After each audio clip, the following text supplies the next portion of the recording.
सलाम आदाब। उम्मीद है कि आप तमाम तुलाब बखैर आफियत से होंगे और इम्तिहान की तैयारी अच्छी तरीके से कर रहे होंगे। चूँकि मैंने आप सबसे ये वादा किया था कि इंशाल्लाह ताला मैं उर्दू का जो एक्सपेक्ट पेपर है 2025 एनुअल रेगुलर का, वो मैं आपके सामने इंशाल्लाह ताला लाने की कोशिश करूँगा और आज मैं वो लाने में कामयाब हो गया। चूँकि ये ऐसे सवालात हैं जो आपको अज़ हद ज़रूरी याद करने हैं, इनकी तैयारी करनी है। चूँकि वक्त मुख्तसर है और मैं ये वीडियो सीरीज़ ये मैं शुरू करने जा रहा हूँ और आज मैंने उर्दू का पर्चा आपके सामने रखा है। पहला ये सवाल है नोट मा हालात ज़िंदगी, यानी आपको अदबी ज़िंदगी के बारे में या हालात ज़िंदगी के बारे में पूछा जाएगा। तो ये 5 ऐसे अशख़ास हैं जिनके ऊपर आपसे कहा जाएगा कि इनके ऊपर कुछ लिखें। तो पहला है मीर अमन, प्रेमचंद, आतिश, गालिब और नूर शाह। दूसरा सवाल जो है वो सिनफियात के हवाले से पूछा जाएगा। गज़ल क्या है, नावल क्या है, दास्तान क्या है, खाका क्या है और कसीदा क्या है। चूँकि जो मेरे तुलाब हैं उनको मैंने पहले ही बताया है कि किस तरीके से आप नोट कलम बंद करेंगे और कौन कौन सी ज़रूरी बातें जो आपको वहाँ पर लिखनी है। फिर तीसरा सवाल है दरसी असबाक का खुलासा, यानी ये जो आपने असबाक पढ़े हैं उनमें से 2-3 असबाक आपसे पूछे जाएंगे कि इनके बारे में आप क्या जानते हो। आपको इनका खुलासा मुख्तसर तरीके से लिखना होगा और इनमें से खुशामद, इबरत और मिजाजदार लुट गई। फिर ग्रामर के हवाले से बात करेंगे। चूँकि मैंने आपको कहा है, ये जो तुलाब जिन्होंने मुझसे पढ़ा है वो बखूबी जानते हैं कि एक सवाल वहाँ पर होगा जो जिसमें हिदायत के मुताबिक लिखा होगा। तो हिदायत के मुताबिक जब आप देखोगे तो वहाँ पर अंडरलाइन वो अल्फाज होंगे जिनको आपको देखना है कि ग्रामर के हवाले से ये क्या है, फ़ैल है, फ़ाइल है या मफ़ूल है। जो भी बातें मैंने आपको बताई थी कमरे जमात में, तो उन बातों को आप याद रखेंगे। तो ग्रामर में जो ज़रूरी बातें हैं वो हरूफ है। हरूफ में 2-3 या 4-5 हरूफ ऐसे हैं जो आपको याद रखने हैं और इनके बारे में आपको पूछा जाएगा। एक है हरूफ ताकीद, हरूफ इनबिसात, हरूफ इजाफ़त, हरूफ निदा, हरूफ जार और हरूफ अतफ़।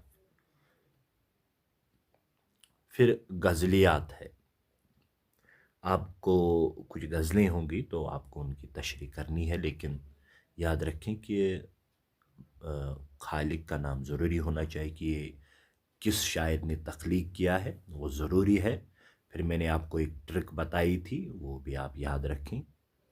तो ये 4 ऐसे गज़लें हैं जिनके बारे में आपसे पूछा जाएगा। तो हमारे आगे तेरा जब कुसुम ने नाम लिया, दिल सितमज़दा को हमने थाम थाम लिया। न गौरे सिकंदर नहे कब्रदारा, मिटे नामियों के निशान कैसे कैसे। हूँ इस कूचे की हर ज़रे से वाकिफ़, इधर से मुद्दतों आया गया हूँ। ऐसा नहीं कि सर पर सदा आसमान था, मेरा भी शहर में कभी कोई मकान था। फिर नज़्मों के हवाले से नज़्मों के कुछ बंद वहाँ पर कलम बंद किए जाते हैं और आपसे पूछा जाता है कि किस नज़्म निगार ने ये तख्लीक की है और कुछ सवालात पूछे जा सकते हैं। तो ये 4 ऐसी नज़में हैं जिनके हवाले से सवालनामे में पूछा जाएगा। पहली जो नज़म है वो है औलुल आज़मी, जुगनू, मुफलिसी और शिकस्त इंतज़ार। फिर मुहावरात है। ये याद रखिए कि आपको मुहावरात जो है आपको इनको जुमलों में इस्तेमाल करना है। आपको इनके माना कलमबंद नहीं करने, बल्कि आपको जुमलों में इनका इस्तेमाल करना है। पहला जो है वो है आग बगोला होना, आफत का पर काला, आजकल करना, उल्लू सीधा करना, बाग बाग होना। اب ترکیب نحوی کا جہاں تک تعلق ہے تو چونکہ اس میں دو جملے دیکھے جاتے ہیں، ایک ہے جملہ اسمیہ اور دوسرا ہے جملہ فعلیہ۔ اب اسی طریقے سے یہ ضروری نہیں ہے کہ یہی پوچھا جائے گا، لیکن اسی طرز پر آپ سے ترکیب نحوی کے حوالے سے کے بارے میں پوچھا جائے گا۔ پہلا ہے جاوید نے روٹی کھائی، اس میں بتانا ہے کہ جاوید کیا ہے، روٹی کیا ہے اور کھائی کیا ہے، نئی کیا ہے وغیرہ، یہ آپ کو پتہ ہی ہے۔ پھر ہے الطاف نے مصیب کو مارا، اسی طریقے سے سائل کا بھائی استاد ہے۔ تو پھر مضمون ہے، یہ کچھ مضمون میں نے لکھے ہیں جو مجھے لگتا ہے کہ یہ اس سال آ سکتے ہیں۔ ایک ہے کھیلوں کی اہمیت، سائنس کی اہمیت اور افادیت، مصنوعی ذہانت جس کو اے آئی کہا جاتا ہے، اور علم کے فائدے۔ پھر چونکہ آپ کو پتہ ہی ہے کہ خط اور درخواست بھی سوال نامے میں درج کیے جاتے ہیں، تو وہاں پر میں نے آپ کو بتایا تھا کہ اس کے لیے باضابطہ ایک فارمیٹ ہے، تو اس فارمیٹ کو اپنائیے، انشاءاللہ تعالیٰ پھر آپ اس کے جو جتنے بھی نمرات ہوں گے آپ اچھی طریقے سے وہ حاصل کر سکتے ہیں۔ پھر مختصر جوابات، میں نے آپ کو کہا تھا کہ جو فہرست ہوتی ہے جس میں اسباق کے نام اور ان کے جو تخلیق کار ہوتے ہیں وہ اچھی طریقے سے اس کا مطالعہ کیجیے، پھر مختصر جوابات آپ اچھی طریقے سے دے سکتے ہیں۔ اور یہ بھی یاد رکھیے کہ تذکر و تانیث جو ہے اس میں یہ آپ کو قطعاً نہیں کہنا ہے کہ یہ مذکر ہے یا مونث، لیکن آپ کو یہ جو رکھے گئے ہیں، مثال کے طور پر یہاں پر میں نے تنخواہ، کرایہ، دوا، شراب، شربت، پانی اور رومال ہے، آپ کو ان کو جملوں میں استعمال کرنا ہے تاکہ یہ پتہ چلے کہ یہ مذکر ہے یا مونث ہے۔ لیکن ضروری ہے کہ آپ کو یہ پہلے پتہ ہونی چاہیے کہ یہ مذکر ہے یا مونث ہے۔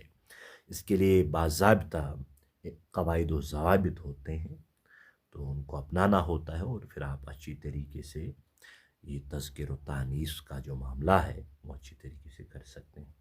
اسی طریقے سے واحد جمع کے حوالے سے بات کریں گے تو وہاں پر یہ جملوں میں آپ کو استعمال کرنا ہے کہ یہ واحد ہے یا جمع۔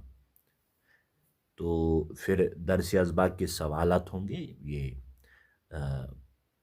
6 اسباق ایسے ہیں جن میں سے درسی سوالات ہو سکتے ہیں۔ پہلا جو سبق ہے سیر چوتھے درویش کی، اور مزاج دار لٹ گئی، عبرت، رام چندر جی، نعت اور شہر عاشور۔ یہ کچھ اسباق ہے جن میں سے سوالات پوچھے جائیں گے انشاءاللہ عز و جل۔ تو میری گزارش یہی رہے گی کہ جس طریقے سے آپ نے پڑھا ہے، جو بھی پڑھا ہے، بس اس کو یاد رکھنے کی کوشش کریں، انشاءاللہ تعالیٰ اللہ تعالیٰ آپ سب کو کامیاب و کامران کریں، بس یہی میری دعا ہے۔ السلام علیکم ورحمۃ اللہ وبرکاتہ۔